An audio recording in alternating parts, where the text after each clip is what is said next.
जवानी बहुत काम वेदना प्रदान करने वाली है, इसलिए इसमें बहुत गलत काम हो जाते हैं, बड़े पाप बन जाते हैं। बड़े भाग्यशाली हैं जो अपने यौवन को पवित्र रखा। वो ही जगत को पावन करने वाले महात्मा हैं, उन्हीं के चरणों में कोटिशा बार बार नमन, जो अपनी जवानी को दूषित नहीं होने दिया, जिनकी यौवन अवस्था परम पवित्र व्यतीत हो गई। उनको क्या कहना, देर नहीं लगेगा, सिद्धावस्था आने में देर नहीं लगेगी। ये जो यौवन है बहुत बहुत ही मदांध करके, धर्म भ्रष्ट कर, किसी का भय नहीं मानता, न भगवान का, न गुरु का, न शास्त्र का, बस मनमानी आचरण। फिर जो दुर्गति के आचरण हुए उन्हीं के मिटाने में पूरा जीवन लग जाता है। ये ऐसा नहीं कि एक बार भोग लिया तो बस फिर छोड़ सकते हो, तुम्हारी ताकत नहीं, तुम्हारी ताकत नहीं। विषय चुगा जिन चुगय मन, चुगत कछुक सुख होए, फिर फांसी ऐसी लगे। ये जो फांसी, विषय चुगा केवल दिखाई दे रहा है, लेकिन उसमें जो बंधन है, जो जाल है, वो नहीं दिखाई दे रहा। जो ही तुमने चुगा तो उसका जो जाल है वो फंस जाएगा। फिर फांसी ऐसी लगे तेषम दुख न को। अब तो बस वही तृष्णा, वही चिंतन, वही गंदी बात। इसलिए यो व्याघ्री योषिता विस्मी व स्वादन्नमर्थम महा, जो अपनी जवानी को पवित्रता से निर्वाह करने के लिए काम भोग की बात, काम भोग की क्रिया, काम भोग का चिंतन, ये भयंकर विषधारी सांप के समान समझता, नहीं काट लेगा, जहर चढ़ जाएगा।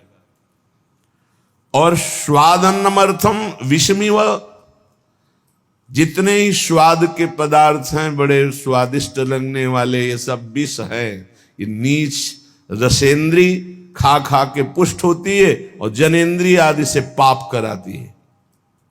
श्रीपाद कह रहे हैं जीवन प्रभु के क्रंदन के लिए मिला है, रो रो कर व्यतीत करने के लिए मिला है। यही दोष हमको प्रभु का प्रेम प्राप्त नहीं होने देते। जवानी को संभालो, पवित्र रखो। कैसे? बोले विस्म्यु स्वादन्नमर्थम, ये जो स्वाद अन्न पाने की चाहत हो गई है बहुत खतरनाक है। ये रसगुल्ला नहीं है, ये बिस्गुल्ला है। जितना खाओगे अच्छे अच्छे पदार्थ, उतना ही भोग वासना बढ़ेगी। जितना भोग क्रिया करोगे, किसी की जरूरत नहीं, अपने आप नष्ट हो जाओगे। कोई किसी को मारता नहीं, अपना कर्म ही हमारा नाश कर देता है। इसलिए विस्म्यु स्वादन्नर्थम, स्वादन्न के लिए विष के समान उसको देखो। जवानी को पवित्र रखने के लिए भोग क्रिया, भोग चिंतन, भोग वार्ता, इसको ऐसे समझो जैसे फुफकारता हुआ काला सर्प हो। बस नजदीक गए तो डस लेगा, जहर चढ़ जाएगा। नर्थ प्रायम साधु लोक मिलनम सर्वार्थ विभ्रंशवत, ये महाअनर्थकारी असाधु आचरण करने वालों से दूर रहे, इनका कभी संग न होने पावे। जो जनेन्द्री रसेंद्री के गुलाम हैं, इनका संग न होने पावे, नहीं ये संग नष्ट कर देगा। संगम त्यजेत, इनका संग ही त्याग दे। सर्व संगोपहो हिमाम, सत्संग के द्वारा प्राप्त विवेक से साफ संगों का त्याग कर दे, जो भजन रंग में बाधा पहुंचाने वाले हैं। डरना नहीं चाहिए। जैसे रिश्ते, नातेदार, संबंधी, मित्र, संसार के और परिजन, यदि ये हमें प्रभु से विमुख करते हैं, ये प्रभु की निंदा करते हैं, भक्ति की निंदा करते हैं, भगवत मार्ग की बाधा खड़ी करते हैं, तो हम मन से प्रणाम करके इनमें भी भगवत भावना करके पर इनका कभी संग संभाषण नहीं करेंगे। श्रीपाद के अनर्थ प्राय मसाध लोक मिलनो सर्वार्थ विभ्रंशवत, ये अनर्थ पैदा करने वाले असाधु भगवत मार्ग के विमुख जो है, इनका कभी संग मत करो। ये आपके परमार्थ स्वार्थ सबका नाश कर देंगे। बहुत सुंदर कभी कभी कृपा होती है और अवहेलना हो जाती है कृपा की, फिर जीव जो पछताता है। अब जो हृदय में बिना भजन किए आनंद की स्फूर्ति होती है गुरुजनों की कृपा से, तो उसको रोकने के लिए तप की, साधना की, संयम की बाड़ लगानी चाहिए। नहीं तो चढ़ के मैन तुरंग पर चलिबो पावक माए, यही प्रेम पंथ अति कठिन है, सबको निभत ना है। भक्ति ईर्ष्या का विषय नहीं, जो ईर्ष्या करते हैं। जैसे कल या परसों एकांतिक में एक भक्त भाव वाले बहुत प्रवीण, वो कह रहे थे कि आपसे जब कोई हंस के बात करता है या आपका कोई सत्संग सुनता है तो मुझे बहुत जलन होती है, लगता है सिर्फ मेरे महाराज जी हैं, इनसे कोई बात नहीं करेगा। वो भाई भाव तो तुम्हारा प्रीता कहे, लेकिन ये संसारिक है।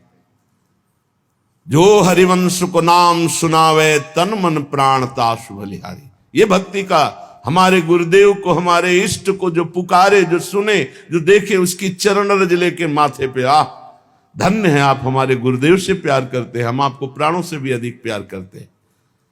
जो हरिवंश उपासक सेवै सदा सेऊं ताके चरण विचारी। ईर्ष्या थोड़ी, ये कोई सांसारिक मार्ग थोड़ी है।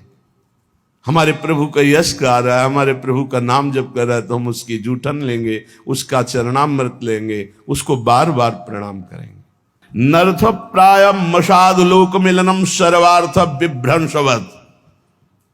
अगर कहीं ऐसे असाधु भाव वाले, चाहे माँ हो, पिता हो, भाई हो, बंधु हो, रिश्ता हो, नाता हो, कुछ भी हो, जो हमें प्रिया प्रीतम से विमुख कर दे, बहुत अनंत जन्मों से भटकने के बाद आज मार्ग मिला, और मार्ग में आकर के नहीं नहीं, कदापि नहीं।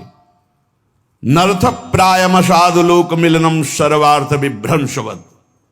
कोई भी हो, अब दांव लगा है प्रिया प्रीतम के मिलन का, अब गुंजाइश नहीं है, अब नहीं। कोई भी हो, अपना मन, अपना प्राण भी त्याग करना पड़े तो कोई बात नहीं, प्राण भी त्याग कर देंगे, लेकिन प्रिया प्रीतम को नहीं। किंचन मात्र परिग्रहम गृहमिव स्वात्म इंद्रियम शत्रुवत। मुझे किंचन मात्र भी वो परिग्रह, वो दान, वो संग्रह नहीं करना जिससे हमारे प्रिया प्रीतम छूट जाए, उसी का चिंतन चलता रहे।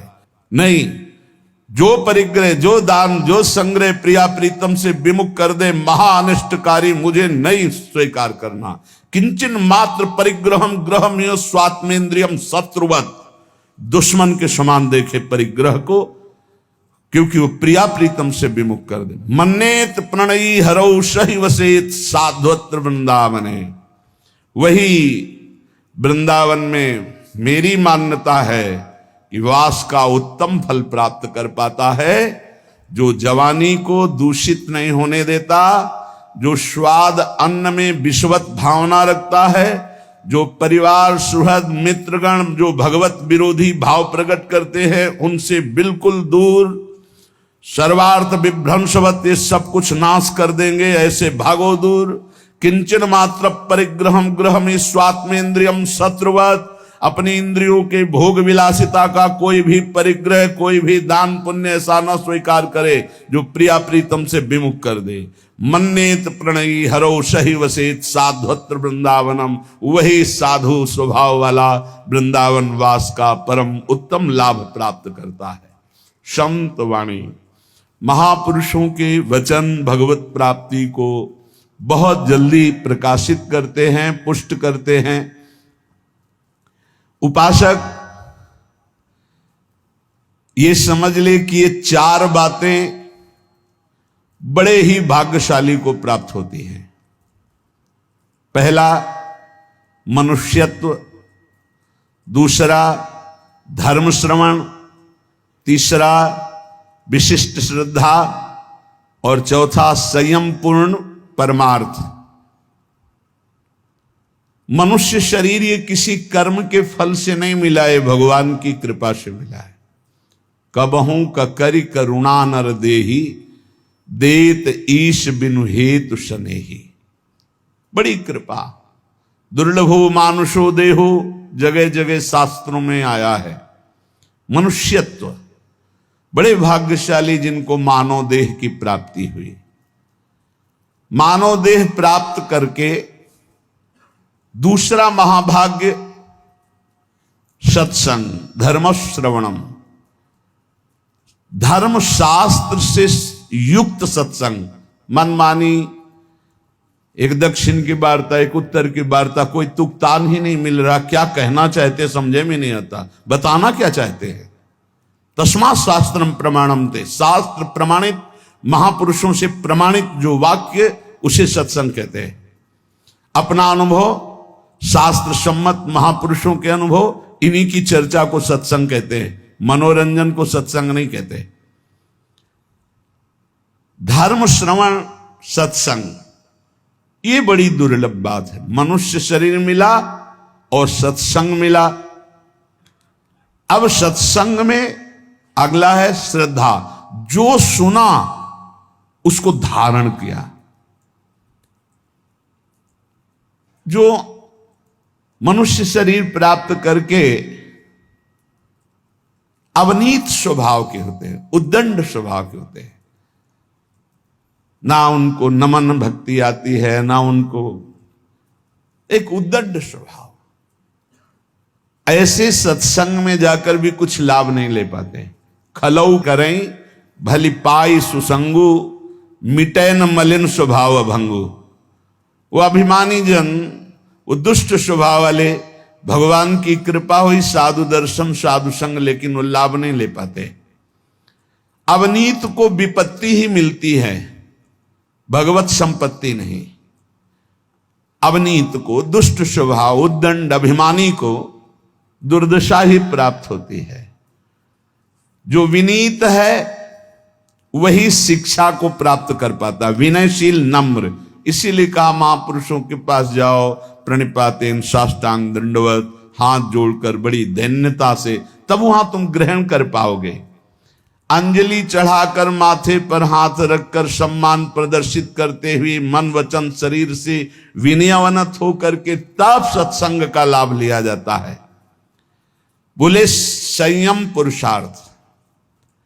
अब जो सत्संग में सुना पूर्ण विश्वास के साथ, वैसे ही संयम और खूब परमार्थ का पुरुषार्थ, जान लगा करके एक बार जैसे कहा, दांती पीसते हुए कमर कस के हमको चढ़ जाना इस चढ़ाई पर। निरंतर नाम जप, निरंतर भजन, असत आचरणों का त्याग। जो मानव शरीर प्राप्त करके सत्संग मिला पर उस पर श्रद्धा नहीं है, तो 20 साल सत्संग सुनने पर परिवर्तन नहीं होगा। और अगर श्रद्धा है तो उसका परिणाम है कि वो तत्पर हो जाएगा, वैसे ही आचरण करने लगेगा, सत्संग में जैसा कहा गया है। तो मानव शरीर, सत्संग, और सत्संग पे श्रद्धा, और श्रद्धा का स्वरूप है यथार्थ जो बोला जा रहा है उसे अपने जीवन में उतार लेना, और दिव्य पुरुषार्थ, खूब मेहनत करके साधन भजन करना। ये 4 बातें बड़े सौभाग्यशाली में होते हैं। जो तपस्वी मनुष्य शरीर पाकर सत्संग सुनकर श्रद्धानुसार पुरुषार्थ करता है, वो अपनी अंतरात्मा में ही भगवत साक्षात्कार कर लेता है, हृदय में ही। जो प्रमादी पुरुष होता है वो धन का केवल चिंतन करता है कि चलो सत्संग में चलते, कोई उपाय मिले जिससे धन मिल जाए। सत्संग करते हैं धन के लिए, सत्संग सुनते हैं धन के लिए। वो प्रमादी पुरुष होता है, प्रमत्त पुरुष होता है। जो अप्रमत्त है वो भगवान की प्राप्ति की, कहां जाऊं, कैसे कोई मुझे बता दे, कैसे भगवत प्राप्ति होगी, कैसे मैं काम आदि दोषों पर विजय प्राप्त करके स्वरूप बोध प्राप्त करूं।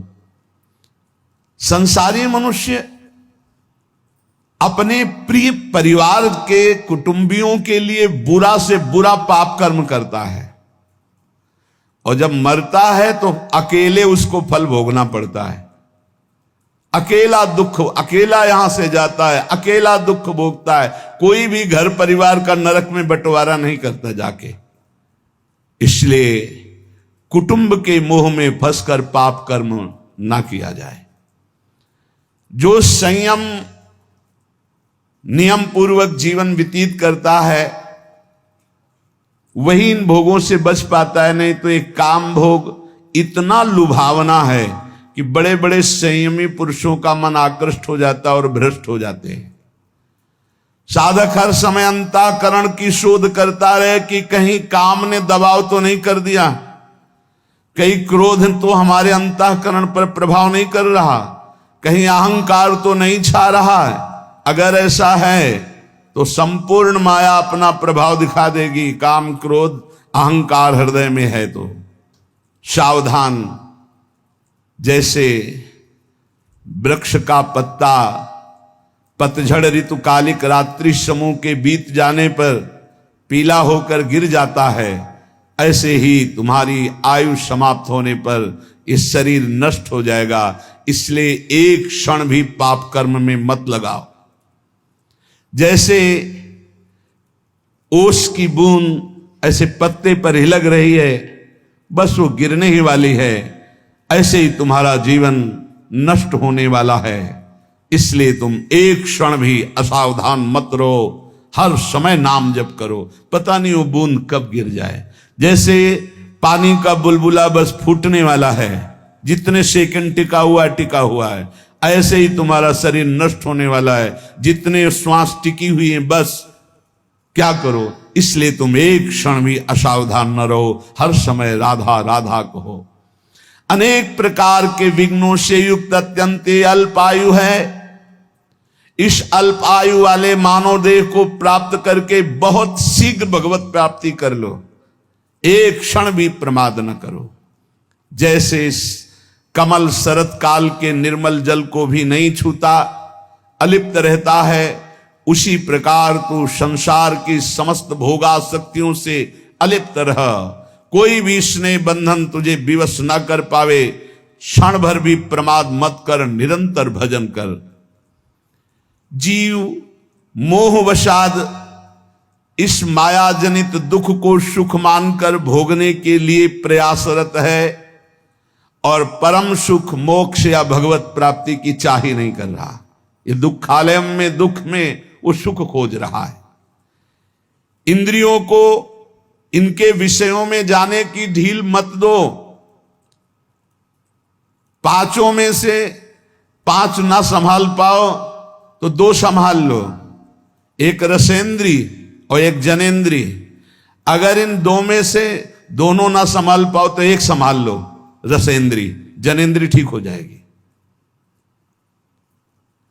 ना तू किसी से द्वेष कर, ना रोष कर, ना किसी से राग कर। इसी जन्म में तू भजन बल से भगवत प्राप्ति कर ले, जन्म मरण चक्र को मिटा दे। देखो, शास्त्र और श्रुतियों का अंत नहीं, कितना पढ़ोगे। इतने परमार्थ के मार्ग हैं, कितना तुम जानकारी करोगे। अतः मेरी सीख मान लो, जरा मरण से मुक्त होने के लिए ज्यादा पढ़ने लिखने की जरूरत नहीं है। राधा राधा राधा राधा नाम रटने की जरूरत है। इतने शास्त्र हैं, कहां तक पढ़ोगे। इतने सिद्धांत है, कहां तक जानोगे। सबकी बात जान लो। नाम जप करने वाले के हृदय में शुद्ध ज्ञान, शुद्ध प्रेम प्रकाशित हो जाता है। यदि तुम्हें यमदूतों से बचना है तो ऐसा दुर्वचन मत बोलो कि किसी का हृदय घायल हो जाए। ऐसे हैं बोलने वाले कि बिना बाण के हृदय को घायल कर दे। किसी की जीविका को मत छीनो कि एकांत में बैठ के रो दे। देख लो, अगर यमदूतों से बचना है, किसी को ऐसा मत बोलो कि एकांत में बैठकर तुम्हारे वचनों को याद करके दुखी हो जाए। किसी की जीविका को मत छीनो, उसे गरीब मत जानो, उसे अनाथ मत जानो। दीनानाथ प्रभु हैं। दुखिया को न सताइए, और दुखिया देगा रोए, उसका कोई बल नहीं। और जब दुखिया के मुखिया सुने तब तेरी गति का होए। ये होश में रहे। कह रहे किसी असहाय का धन मत छीन लेना, उसकी जीविका मत छीन लेना। वो असमर्थ है, वो जितने आंसू गिराएगा तुम फिर उसका हिसाब नहीं दे सकते हो। इसलिए धर्म से रहो। धर्म का स्वरूप है शास्त्र के अनुसार जीवन, दूसरों को सुख पहुंचाना। अधिक क्या कहूं, जो अपने से प्रतिकूलता का व्यवहार करे उसके साथ कभी प्रतिकूल व्यवहार मत करो। जो अपनी शारीरिक चेष्टाएं हैं उज्जवल हो, न्याय युक्त हो, धर्म युक्त हो, कभी यमराज के दूत तुम्हें छुएंगे भी नहीं।